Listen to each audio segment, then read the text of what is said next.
make of the fact that the Premier wrote this letter, in particular to the Bank of Canada, with basically a policy ask?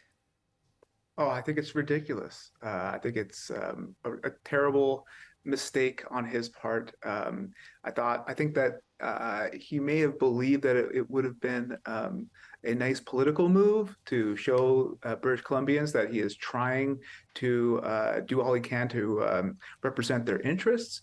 But it was terrible because the impartiality, the independence and nonpartisanship of the central bank in Canada is extremely important, and he did a reckless act that put that in jeopardy. Why do you make it? Why do you call it reckless?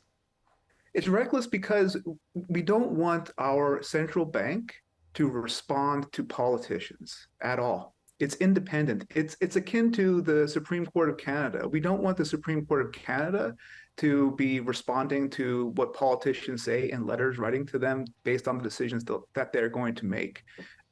We want the Bank of Canada to follow its mandate to pursue keeping inflation at a target of 2% per year. That's its only job. That's all it's trying to do. And to suggest that in some way it's not considering the full human cost, the people at the Bank of Canada know that inflation is very costly to people, that people really don't like the rising prices. And that's why we're going through the pain of having interest rates rise to try to bring inflation back down.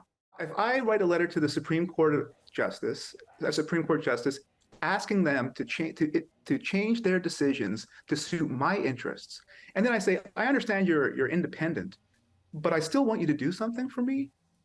That's just it's gobbledygook, poppycock. I don't know what else to say. The Bank of Canada is going to set its interest rate as they had been determined to do so, independently of David Eby's letter.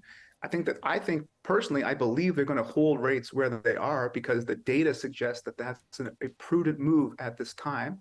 And I hope that the Bank of Canada speaks not just to David Eby, but to all Canadians and all Canadian politicians, and restates the importance of the independence of the central bank from politics.